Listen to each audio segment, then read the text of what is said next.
સુરતના પુણા વિસ્તારમાં high tension લાઇનનો થાંભલો પડવાના લીધે બાળકીનો ભોગ લેવાયો હતો, જેને લઈ કોંગ્રેસ દ્વારા વિરોધ કરાયો છે. હાઈ ટેન્શન લાઇનને લઈને અવારનવાર વિવાદ સર્જાતા હોય છે, જેથી જે તે વિસ્તારમાં રહેતા લોકોને ભોગવવાનો વારો આવતો હોય છે. ત્યાં થોડા સમય પહેલાં પુણા વિસ્તારમાં ઇલેક્ટ્રિકનો થાંભલો પડી જતાં એક બાળકીનો ભોગ લેવાયો હતો, જેને પગલે આજે સુરત કોંગ્રેસના કાર્યકરોએ વિરોધ કર્યો છે. ત્યારબાદ શાસક અને વિપક્ષ દ્વારા લોકોને ટૂંક સમયમાં ઇલેક્ટ્રિક થાંભલા કાઢી લેવાની બાહેધરી આપી હતી, છતાં શાસક અને વિપક્ષ ઘોર નિંદ્રામાં દેખાઈ રહ્યું છે. તંત્ર હજુ શું કોઈનો જીવ જાય એની રાહ જોઈ રહ્યા છે? સમગ્ર પરિસ્થિતિ જોઈ કોંગ્રેસ પક્ષના દિનેશભાઈ સાવલિયા તથા તેમની ટીમ દ્વારા આમલાને લઈ વિરોધ જતો હતો. મારું નામ દિનેશભાઈ સાવલિયા, સુરત શહેર જિલ્લા કોંગ્રેસ સમિતિ કાર્યકારી પ્રમુખ. શું પ્રશ્ન છે? પ્રશ્ન અહીંયા બે છે.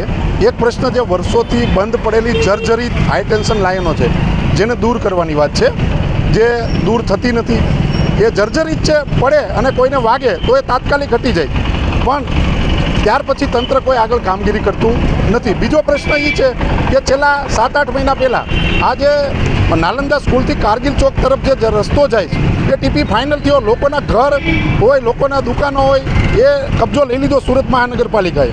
પણ ત્યાર પછી જે રોડ રસ્તા બનવા જોઈએ બનતા નથી. તો બંને પ્રશ્નોને લઈ એક તો હાઈ ટેન્શન થાંભલા જે રસ્તાની વચ્ચે બંધ પડેલા જર્જરિત છે એને હટાવવા, બીજું કે તાત્કાલિક જે તમે કબજો લીધો છે એની ઉપર જે રોડ રસ્તા બનાવવાના છે બને. જો 15 દિવસની અંદર આની કોઈ કામગીરી શરૂ કરવામાં નહીં આવે, આનો કોઈ હલ નહીં આવે, તો કોંગ્રેસ પક્ષ લોકોને સાથે રાખી અહીંથી આંદોલન કરશે.